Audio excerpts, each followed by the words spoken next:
devo ter mais de 1000 folhetos aqui para poder levar, vocês poderem levar de graça. Também tem o jornal Dipo Brasil, que a diretora, presidente, ofertou, tem 50, já uma parte já foi distribuído, mas está lá atrás.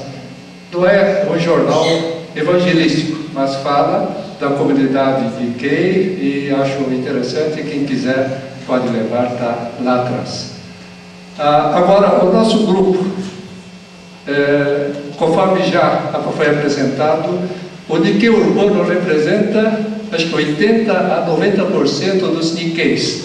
Então, o grupo que fez o estudo, o grupo que apresentou as conclusões, creio que deve ser bastante interessante para que nós possamos, em cima desse tema, podemos servir para que muitos possam realmente conhecer a Jesus. Dentro desse grupo nós focamos o seguinte: entendemos Nikkei, mas estamos falando de Nikkei metropolitano, Nikkei das cidades, Nikkeis que são Nisei, Sanseis, outros 6, para que formem esse grupo, porque o termo Nikkei é bastante abrangente. Estamos falando também, conforme já foi apresentado, uma classe, via de regra, classe média alta, com instrução, no mínimo já secundário, uma boa parte com nível superior, com a IDH bastante alto, bem superior à média brasileira, e muito também definido, muito bem assim, entendido dentro da sociedade brasileira. Esse é o perfil que nós estamos falando. Dentro do grupo, nós lembramos o seguinte, que hoje, de um certo modo, a igreja Nikkei esqueceu daquela palavra id. Estamos lembrando no Velho Testamento, tem o lado dos sacerdotes que ficavam nas suas igrejas, e quando Jesus veio, Jesus foi para o mundo, foi levar a palavra. E mais, a instrução que ele nos deu foi de id, pregar o evangelho. Id é o termo e a razão pela qual nós estamos hoje aqui reunidos é por causa dessa palavra id. Acho que está na hora de nós acordarmos, porque muitos pensam mais na forma assim de vinde para a nossa igreja, vinde para a nossa igreja que é melhor, que é isso, aquilo, etc., quando a própria pessoa de Jesus, o nosso mestre, disse, ide e pregar o evangelho. E dentro disso, para facilitar esse grupo, nós formulamos algumas perguntas para facilitar. Numa outra ocasião, podemos abranger de uma forma mais ampla para poder ter tempo para poder nós trocarmos mais ideias, mas para poder facilitar e ter algo mais interessante, eu tive a liberdade de focar em algumas perguntas pelo qual nós vamos dar essa sequência. E como foi ensinado, como a nossa característica é de trabalhar em grupo, naturalmente eu estou convocando um grupo para poder estar comigo, conosco aqui, para poder compartilhar. Não deve ser algo que eu vou ser tudo daquilo que é do nosso grupo. Então, o primeiro item, eu vou pedir agora para o grupo, a Tiago, a Sônia e Doris, que nós que estejam aqui, venham aqui conosco para nós podermos responder, a Mayumi também, para responder algumas perguntas que nós fizemos. Esse é o nosso grupo. Agora você vai dizer, você é meio machista, só escolheu agora. Mas é interessante que no nosso grupo aqui temos pessoas, assim, não Nikkeis propriamente, mas interessados na evangelização dos Nikkeis. Isso é muito importante, muito significativo e volto a dizer, outro dia eu fui, por exemplo, no Banco Bradesco e uma senhora, atendente do estacionamento, disse, como eu participo da DONEP, eu distribuo muito a revista A Voz, que dá um testemunho de pessoas, conversando de pessoas. E ela me disse, Chico, você pode me dar mais umas meia dúzia daquelas revistas, porque eu quero falar para o gerente tal, para eu ter chance de poder evangelizar. Ela é membro de uma igreja batista, recepcionista, atendente de um estacionamento. Não é a posição que a gente está.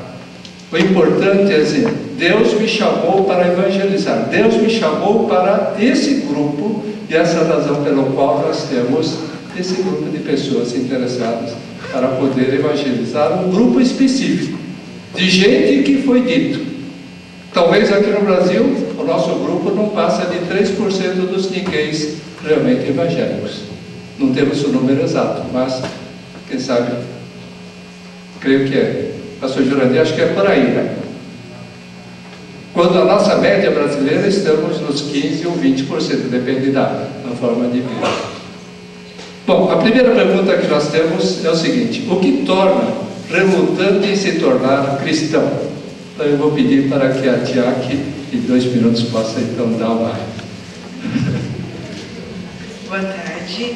Nós levantamos algumas possibilidades, né, do que torna o Nikkei relutante a ser cristão. Então, uma coisa, começamos com a tradição, com o tradicionalismo, né, japonês. Outra questão foi, já que estamos tratando de Nikkeis urbanos remete cidade, remete trabalho, falta de tempo. Então, uma coisa que foi discutida também é não ter tempo de refletir, né, sobre a vida. Outra característica é de ser esforçado, né? Nikkei esforçado. Então, eles acham que, por ser esforçado, então eu sou autossuficiente. E eu faço boas obras, então eu não sou pecador, né? Outro ponto foi a dificuldade de entender a graça, né, de Deus, porque é um favor imerecido, né? E Nikkeis, assim, nós merecemos porque nós nos esforçamos. Então foi uma questão também levantada. É isso. Muito bom, Tiaki, ó. É trabalho do grupo, então, maravilhoso. E agora, outra pergunta que nós fizemos foi o seguinte: o que fazer para evangelizar? E para isso, pedimos a Sônia aqui para poder compartilhar. Boa tarde. Bom, como resumo, né? Primeiro, se aproximar desses Nikkeis urbanos, dar suporte nos momentos difíceis e usar esses momentos para evangelizar, né, essas oportunidades, estar sempre presente, acompanhando. E segundo, usar a intercessão e a oração nesse processo, porque é o Espírito Santo que vai quebrantar os corações e convencer do pecado, não somos nós, não é pela força. E quarto, quando essas pessoas chegam à igreja, né, a igreja precisa ter uma recepção calorosa, né, para receber bem essas pessoas, e também acompanhar esses Nikkeis no crescimento espiritual, não só chegar na igreja e ficar, né, largado, mas a igreja está atenta a acompanhar esses Nikkeis, e quando acontecer de esses Nikkeis deixarem de ir à igreja se preocupar em ir atrás e ver o que aconteceu, né, e dar um suporte, e nunca abandonar essas pessoas. E também um outro método, né, que foi abordado é o uso da educação das crianças para atrair os pais, né, porque muitos pais são alcançados através das crianças, no trabalho da escola dominical, EBFs e tantos outros, né, para estar alcançando essas crianças e, consequentemente, os pais também. Muito obrigado, Sônia, foi muito bom resumo. Outra pergunta que nós fizemos foi o seguinte: o que não fazer para dificultar a evangelização? O que não fazer? Então agora a Mayumi vai nos responder. Bom, o grupo chegou à conclusão, primeiro, assim, não confrontar, né? Não aplicar uma metodologia tradicional de intimidação, e também a gente às vezes a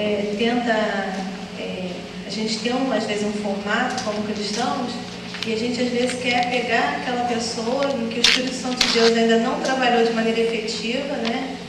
E quer inserir aquela pessoa naquele formato. Então eles pediram para eu falar, porque eu falei o seguinte: a não ser que o Espírito Santo de Deus venha como um raio fulminante naquela pessoa, né? E coloque o desejo de efetivamente ela ir ao culto todo domingo, ler a palavra, orar, né? Isso é um trabalho que o Espírito Santo vai fazer na vida de cada um de nós, mas isso é com o tempo. Então não dá para a gente pegar, e muitas vezes eu acho que acontece isso, a gente pega um formato e quer inserir aquilo ali, quer pegar aquela pessoa e botar naquele formato, ou aquela pessoa, às vezes um grupo, pegar uma colônia japonesa e falar, não, olha, aí a gente acaba cometendo um grande erro, né? A gente acaba falando, isso não pode, e o que os irmãos no grupo colocaram é que falar isso para japonês é uma coisa bem ofensiva, né? É uma coisa bem séria. Então, assim, que a gente, acima de qualquer coisa, ao invés da crítica, que a gente, o nosso Deus é um Deus poderoso, um Deus de misericórdia, então, muito maior que a gente falar, não pode beber, não pode fumar, não pode isso, que a gente tenha amor no coração por essas almas, porque o que Deus mandou fazer, o que Jesus mandou fazer, a gente é ir onde estão os doentes, né? A gente não tem medo de se contaminar, né? De qualquer maneira, e levar a salvação, levar a cura para aquelas pessoas, mas a gente ir até onde aquelas pessoas estão doentes. A gente não pode chegar para o doente e falar, nossa, você está idético, você está isso, você está aquilo. Efetivamente a gente tem que ir com amor, né? Então, acima de qualquer coisa, que a gente não se esqueça disso, assim, desse amor misericordioso que Deus tem por nós, e que a gente possa levar isso para as pessoas, não inseri-las num formato já compacto, como Deus, como a gente imagina, eu acho. Muito obrigado, Maione, pelo resumo, compartilhando tudo aquilo que nós chegamos à conclusão, foi ótimo. E agora, outra pergunta que nós fizemos foi como fazer para evangelizar esse grupo. Nós também temos o grupo Nikkei Urbano, e para isso pedimos agora para a Doris poder então trazer o nosso resumo. Bom, para a gente poder evangelizar o Nikkei Urbano, é preciso que a gente faça uma coisa antes de ser Nikkei. A gente precisa fazer uma coisa como cristão. Nós precisamos, portanto, ter uma mensagem relevante, um exemplo de vida que atrai, uma convivência, uma ajuda nas dificuldades, empatia pelos problemas, pela vida, pelas coisas que a pessoa passa. É necessário que essa convivência seja mais íntima para poder criar a maior confiança através dessa intimidade. Ser mais participativo nas ações da comunidade Nikkei. Muitas vezes a gente pensa assim, o ID, mas o ID eu vou na praça pregar, eu vou na porta da igreja, eu vou não. A gente tem que ir no Ondokai, tem que ir no Kaikan, tem que ir no karaokê, tem que ir lá na cozinha, quando vai haver cozinha comunitária, eu vou lá ajudar também, tem inauguração, também vou, porque isso vai criar intimidade. E a gente tem perdido muita oportunidade, porque tem deixado de ir nas coisas mundanas. Isso fica dentro da igreja no culto. Nós não vamos nos tornar mundanos. Nós vamos lá com o nosso exemplo, com a nossa vivência, com a paz que Deus nos dá, com o amor. Nós vamos lá atrair pessoas para o nosso Jesus. Então, é preciso poder, pelo exemplo e pela palavra, pregar o Cristo e o Evangelho. E é preciso também manter esse relacionamento, usando espaços e atividades como esportes, artesanato, cuidado de crianças, cuidado de doentes, estar atento à dificuldade das pessoas para poder estar na hora certa ajudando ali. Seria isso. Muito obrigado, Doris. E quem melhor do que Doris para poder falar para o grupo como conosco aqui.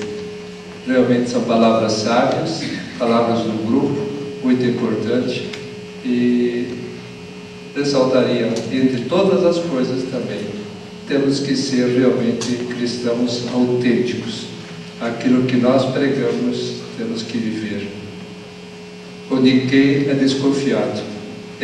Não adianta falar, siga o que eu falo, mas eu faço de uma forma diferente. Temos que ser autênticos, que foi ressaltado. A cultura japonesa diz que nós não podemos confrontar. temos que ter muito amor. Temos que ter também, sem dúvida alguma, quem convence não é a lógica, é o Espírito Santo. E, consequentemente, oração, intercessão, clamor, são ingredientes básicos que nós sabemos, mas muitas vezes falamos, mas não praticamos. Então, para nós, realmente é um momento de muita reflexão, muito entendimento e, principalmente, oração e humildade. Eu agradeço pelo grupo, o nosso grupo era umas 35 pessoas, e o grupo aqui que fez esse resumo e veio nos ajudar. Espero que tudo isso tenha contribuído para que nós possamos, aqueles 80% ou 90% de Nickeis, não fiquem com os 3% realmente que vão para o céu, mas que esse 3 vire 6, que vire 20, vire 50%. É o nosso desejo, é o nosso clamor. Muito obrigado. Muito obrigado.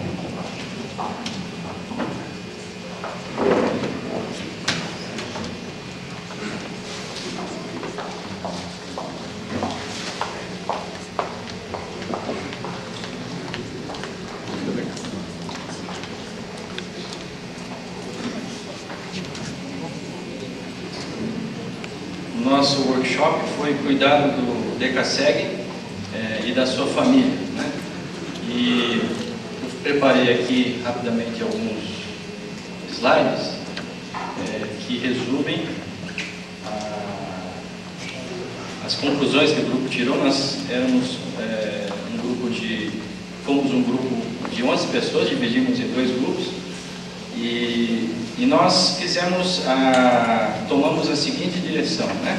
Em primeiro lugar, procurar identificar os perfis, em particular os perfis problema dos DECASEGs e das famílias DECASEG, já que o tema do workshop é cuidado, né? E a partir daí, então, os perfis, a partir daí identificar os problemas de cada perfil, problema, e por fim, as propostas de mudança, né, desse quadro. Então, basicamente 5 perfis, identificando vários perfis, mas 5 em particular, que resumem, né, aqueles que têm tido bastante problema dentro desse movimento DECASEG. O primeiro perfil nós chamamos de a família fragmentada. O que seria isso? A família fragmentada. As famílias decidem que apenas uma parte da família, então um dos cônjuges, um dos filhos, né, os filhos, né, ou um dos filhos permanece no Brasil. Então ela fica fragmentada. Então irá ao Japão e este envia o dinheiro para a família no Brasil. Quais são os problemas que surgem a partir desse perfil de DECASEG? Perda de envolvimento familiar, problemas sérios entre o casal. Então, a partir da carência afetiva que é provocada por causa da distância, por longos períodos, então isso tem ocasionado muitas vezes infidelidade conjugal, ou da parte que fica aqui no Brasil, ou da parte que vai para o Japão. Déficit no rendimento escolar, né, e problemas de comportamento na criança ou no adolescente que permanece aqui no Brasil. Então, a ausência de um dos cônjuges, ou dos pais, ou de uma parte da família que se foi, provoca problemas em quem fica aqui. O segundo perfil é o que nós chamamos de perfil abre aspas. Então, famílias decidem que um dos pais irá sozinho à frente do Japão para preparar o caminho para a família que vai depois. Então, às vezes, ele fica 1 ano ou 2 anos preparando o caminho para que o restante da família possa unir-se a ele. Quais são os problemas que temos detectado como resultado desse perfil? Dificuldade de adaptação dos filhos na escola japonesa, né? Então, que dificuldades são essas? Basicamente, baixo rendimento escolar e perda de identidade. O problema do IDME, todos nós temos conhecimento, atinge não somente os estrangeiros, mas também os próprios japoneses. Então, os estrangeiros, brasileiros, muito mais ainda, não querem se identificar como brasileiros e vão, então, paulatinamente perdendo a sua personalidade, a sua identidade, suas raízes, né? Causando problemas psicológicos até. Mudança na dinâmica familiar, Então, há distanciamento físico e emocional entre pais e filhos. Os pais ficam 12 horas, mais do que isso, trabalhando, muitas horas longe dos filhos, né? E o pouco tempo disponível que eles têm juntos são de baixa qualidade por causa do cansaço, esgotamento emocional dos pais. E esse distanciamento não é só físico, mas emocional também. A criança começa a adotar o idioma japonês como a sua primeira língua, e não somente por problema de comunicação verbal, mas também por comunicação emocional. A criança começa a se sentir como japonês, e os pais já não compreendem o sentimento dos filhos, e isso vai aumentando ainda mais o distanciamento. Envolvimento com o crime, né? A criança fica frágil para ser aliciada por organizações criminosas, de entrar em gangues, inclusive gangues de brasileiros. A moda japonesa, muitos gangues de brasileiros são formados lá, basicamente por adolescentes, e também entrando na delinquência. Rapidamente, terceiro perfil, o jovem sem perspectivas. O jovem que vai para o Japão sozinho, deixando toda a família aqui. Então são jovens de pouca idade, vão para o Japão sem um alvo e ficam deslumbrados com o país, com as facilidades que ele apresenta, dinheiro no bolso, a liberdade, né, que ele começa a desfrutar, adiando indefinidamente o seu retorno. Né? Não tem uma linha muito clara definida para o seu retorno, por causa dessa falta de alvos e perspectivas. Uns problemas desse perfil, falta de desafios para o desenvolvimento intelectual e emocional. Ele vai muito imaturo intelectualmente, emocionalmente, e lá no Japão, por causa do trabalho braçal e repetitivo, não apresenta desafios para o seu crescimento intelectual e emocional, e ele então fica com o seu crescimento nessas áreas bastante prejudicado. Muitas vezes um jovem chega com 18, 20 anos, depois de 10 anos ele apresenta um comportamento muito similar àquele em que eles chegaram lá, porque não houve um desenvolvimento nessas áreas pela falta de desafios. Casamentos estimulam o materialismo exacerbado, próprio da juventude. Eles compram, logo nos primeiros 3, 4 meses, já compram aqueles carrões, né? Equipamentos high-tech e tudo, e vão se deslumbrando cada vez mais. Casamentos prematuros, sem preparação, decorrentes da carência afetiva e da solidão.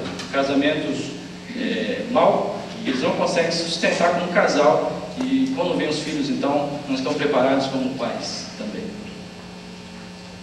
4, a família ponte aérea, né? Que a gente chamou. São famílias que vão e vêm por não se adaptarem à sociedade japonesa e nem tampouco à realidade do próprio país. Então, eles ficam indo e vindo e indo, né, porque não se adaptam nem à sociedade lá e nem à sociedade aqui, né, por conta da situação financeira aqui do Brasil, ou por conta da dificuldade, né, das relações humanas lá no Japão. Problemas, desajustes de toda ordem, insegurança para os filhos frente ao estilo de vida descartável adotado pelos pais, né? Perda do sentido de pertencimento. Os filhos não se sentem parte de coisa alguma, e causando distúrbios e problemas emocionais e psicológicos. Alienação das duas realidades, não conseguem se infiltrar nem lá nem cá, né? Muitas vezes chegam aqui ao Brasil alienados com a realidade brasileira, montam negócios e por causa dessa alienação acaba indo mal, acaba retornando, né? E fica essa ponte aérea Guarulhos-Narita, né? Como se fosse algo assim ali próximo. E por último, famílias sonhadoras. Famílias inteiras no Japão colocam seus filhos em escolas brasileiras no sonho de um dia voltar ao Brasil, mas sem traçar planos concretos, adiam o retorno indefinidamente. Problemas que surgem aí: a situação do falso verdadeiro, não assumem suas realidades e criam uma bola de neve. Envolvimento com crime, parte dos adolescentes principalmente, organizações criminosas, gangues e delinquência. E depois de crescidos, né, até mesmo por conta desses problemas que eles começam a enfrentar lá, os filhos, eles enviam para o Brasil depois de crescidos, mas esses estão inaptos a enfrentar o alto nível da competição no ingresso nas universidades ou até mesmo no mercado de trabalho. A gente sabe que o nível da escola brasileira lá no Japão, ele é bem inferior ao nível que é exigido aqui no Brasil. Então, se por um lado a escola brasileira mantém acesa o sonho de um dia voltar para o Brasil, pensando que voltando eles vão conseguir dar continuidade à vida aqui, não é bem assim, porque o nível lá realmente é bem mais baixo. Acabam voltando ao Japão, muitas vezes, para escolher entre trabalhar em fábricas ou cair na marginalidade. Gente, nós estamos pintando, parece um quadro bastante catastrófico, mas mais uma vez, tem muitos casos de sucesso, né? Mas a grande maioria pode ser descrito dessa maneira. E já que o nosso tema é cuidado, né? Então nós temos que focar nos problemas. E uma coisa que o grupo detectou é que existe uma constante dentro do movimento DECASEG como uma rota de fuga, como um escapismo imediato. O aeroporto, né, como a Narita, como um escape de um problema aqui no Brasil, ou um problema financeiro, né, ou um problema familiar, de relacionamento pais com filhos, muitas vezes, ou um relacionamento conjugal que não deu certo. É uma rota de fuga, ou problemas existenciais, como a gente falou da questão dos jovens que vão para o Japão sem alvo, não tem perspectivas aqui, não tem metas aqui, passando por uma crise existencial, então esse problema impulsiona ele para lá. Então vocês percebem que o movimento DECASEG está no meio de dois problemas. Um problema aqui no Brasil que impulsiona para lá, o Japão, gerando outros problemas, maiores e mais complexos. Então um problema gerando outros. O movimento DECASEG no meio. Algumas ações corretivas que o grupo levantou: formar uma rede de contato interdenominacional entre as igrejas no Brasil e no Japão para o envio e o recebimento de famílias entre os dois países. Então, tem igrejas metodistas, igrejas Holiness, Aliança Nipo-Brasileira e outras denominações, não são poucas, são muitas, de criar uma rede de contato entre as igrejas lá e as igrejas cá, para quando uma família é enviada daqui para lá possa contactar uma igreja lá e vice-versa, quando uma família retorna possa encontrar um apoio aqui também. Criar uma rede. E orientação e conscientização programática. A gente sabe que existem entidades não cristãs que orientam as pessoas a como devem se preparar para ir para o Japão. Quem sabe para retornar também. Mas sempre com um ponto de vista não cristão. Quem sabe é necessário ter um programa de orientação do ponto de vista cristão, para orientar as famílias que vão para o Japão e aquelas que retornam ao Brasil, para que a adaptação seja a melhor possível. Orientação e conscientização programática nas igrejas para as famílias que vão ao Japão e para as que retornam ao Brasil. Algumas coisas aqui para prevenção.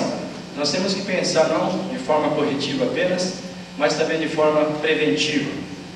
Parece um pouco radical essa visão, mas depois de 20 anos de movimento DECASEG, quem sabe nós estamos chegando já para uma situação assim, inclusive para dar uma estabilidade maior entre as igrejas brasileiras que estão estabelecidas lá, e o trabalho de evangelização de Nikkeis lá no Japão possa acontecer daqui para frente de uma forma mais estável.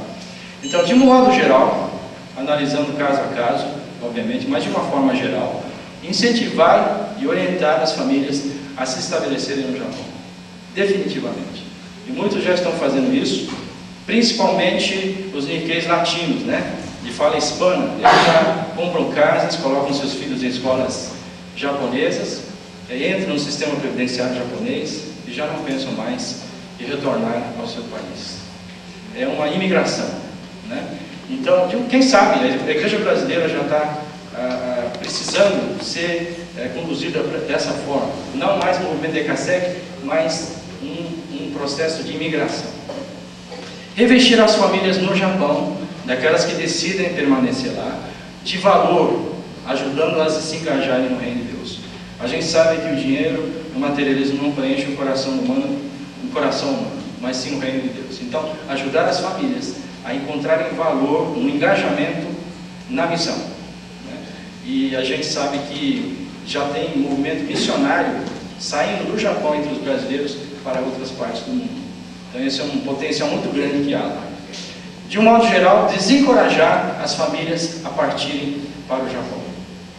É aquela coisa, se tiver um pouquinho de mais de gás aí, né, gasta mais um pouquinho, aguenta mais um pouquinho, né, faz um pouco mais de gamão, né, não pensa assim de uma maneira tão fácil ir para lá. Não use o Japão como um escapismo, né? Nem como uma rota de fuga, mas realmente em extrema necessidade. Incentivar e orientar os jovens que estão lá sem as famílias a retornarem ao Brasil quanto antes, para que possam prosseguir com seus estudos aqui, porque não há perspectiva realmente de futuro, não é? Pelo menos nesse momento. Isso dentro da igreja, dentro da possibilidade que nós temos como igreja de orientar os nossos membros e as nossas famílias. E fora da igreja, lá no Japão, evangelização sistemática, não é? Para o ingresso das famílias no reino de Deus, para adquirirem valor. Né? O grande problema dos brasileiros lá é que eles não têm esse senso de valor, eles têm um senso de valor extremamente prejudicado, porque eles vão para o Japão com um problema, motivados por um problema. Chegam lá, eles são muitas vezes discriminados pelo fato de serem estrangeiros. Então, um sentimento de falta de valor se acumula, né, com outro sentimento de falta de valor. E na verdade o reino não se reveste de valor tremendo. E testemunho de uma família ajustada e feliz. Não tem algo mais impactante do que isso, como a gente viu agora há pouco. A palavra acompanhada pelo testemunho, né? A palavra que é dita, mas é a palavra que é vivida de uma forma muito clara. Basicamente seria isso, as conclusões que o nosso grupo tirou. Obrigado.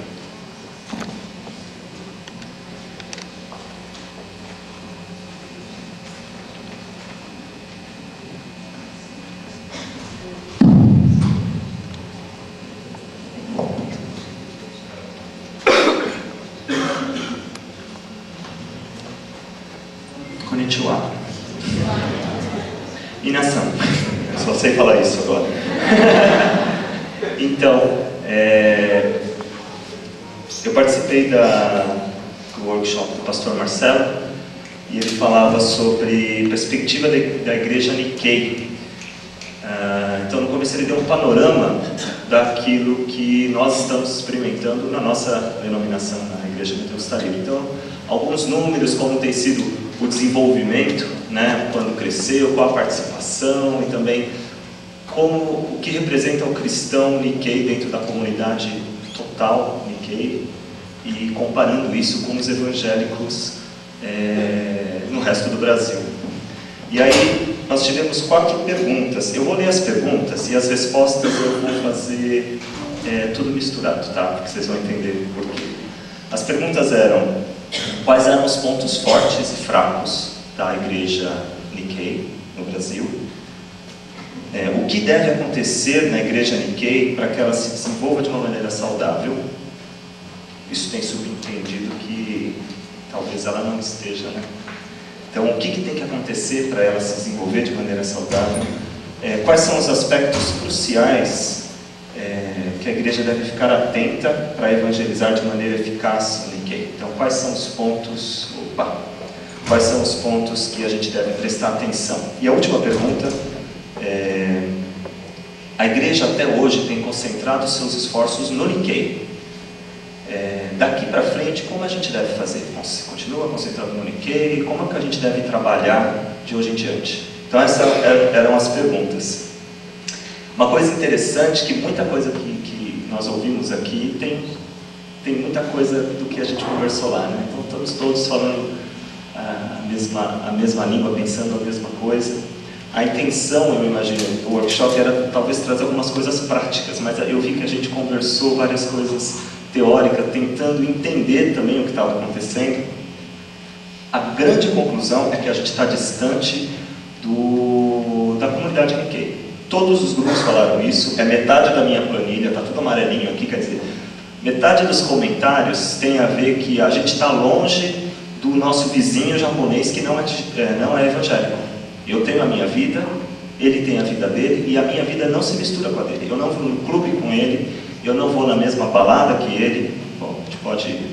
deixa a balada para lá. Mas eu não...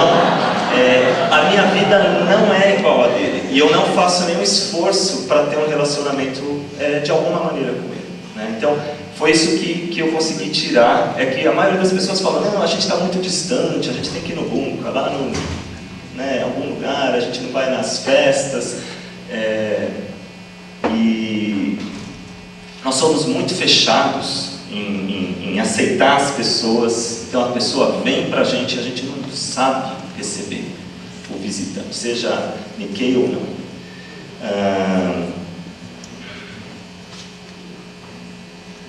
E tem algumas coisas interessantes. Então, alguns grupos falaram que nossos pastores têm boa formação teológica, outros falaram que nossos pastores têm uma formação teológica deficiente, né? Uma coisa muito interessante que foi comentado sobre os pontos fortes é que a igreja Nikkei é uma igreja séria, honesta, digna de confiança. Acho que também tem a ver com o contexto que a gente vê por aí, né? Isso é como nós nos vemos, porque é um comentário interno, né? Eu não sei como o pessoal de fora nos vê, né? Mas nós nos achamos sérios e dignos de confiança. Isso é uma coisa boa. Existe uma certa unidade no grupo entre as igrejas, né? Apesar de vez em quando ter umas igrejas que saem e tal, sempre está todo mundo junto, o pessoal está se conversando, a Holiness com a Metodista, com a Aliança, o pessoal, estamos todos juntos aqui. Existe uma certa unidade nas igrejas Nikkei. Isso é um ponto muito interessante. Tá. A ideia era que nós tivéssemos algumas sugestões. E aí? Como é que a gente trabalha agora? O que a gente vai fazer? Uma coisa que saiu foi, a gente não deve perder o foco na necessidade que essa comunidade tem. Então, e eu sempre ouço isso e eu pessoalmente concordo com isso. É um povo não alcançado dentro dessa cidade enorme, ou dentro desse país enorme, é um povo específico que precisa de um trabalho específico e a gente tem alguma responsabilidade, a gente tem uma possibilidade de alcançar esse público. Então, o comentário que saiu nos grupos foi não vamos perder o foco, é um trabalho que nós podemos fazer, então vamos nos concentrar nisso de alguma maneira. Ao mesmo tempo, foi comentado que a gente precisa olhar para fora, olhar para esse grupo, mas olhar mais, olhar além disso, olhar para missões, trabalhar o nosso coração para o evangelismo mais amplo. Então foi comentado de trabalhos em outros países e fala, nós precisamos trabalhar o nosso coração, a nossa igreja para evangelismo, dentro do grupo onde a gente está inserido e fora e além disso também. Vários comentários sobre não se isolar. Então tenho aqui não se isolar, entrosamento, a igreja precisa ser sensível às tendências, né? E é engraçado que a gente tem um problema acumulado. Então, isso é uma opinião minha, mas eu percebo isso muito forte. Além de nós sermos uma igreja oriental que tenta preservar uma coisa que já não existe lá no Japão, né? Então a gente tem uma cultura que a gente preserva, que quando vai lá, você fala que nem minha avó, né?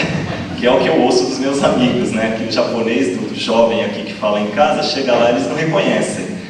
Além dessa cultura de preservar, nós também preservamos um jeito de ser cristão que é americano do século passado. Então nós somos muito fechados, né? E isso sempre se repete nos comentários. Somos muito fechados, a liderança, o pastor, tal. Então existe um comentário muito grande em sermos sensíveis às tendências, né? O que está acontecendo com o meu vizinho, o que está acontecendo com a minha comunidade? Eu estou respondendo a isso de alguma maneira? Não.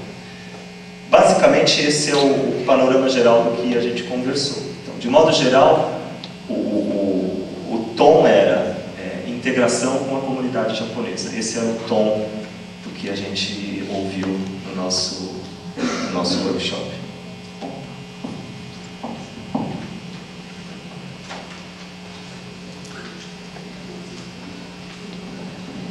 Encerramos esse momento. Só quero fazer um aviso, um convite, né, uma iniciativa da Igreja do Bosque, da Igreja Holiness do Bosque, ao missionário que está, acho que é Adriano Kuroki, né, missionário da Holiness. Ele vai estar amanhã, às 6 horas da tarde, na Igreja do Bosque.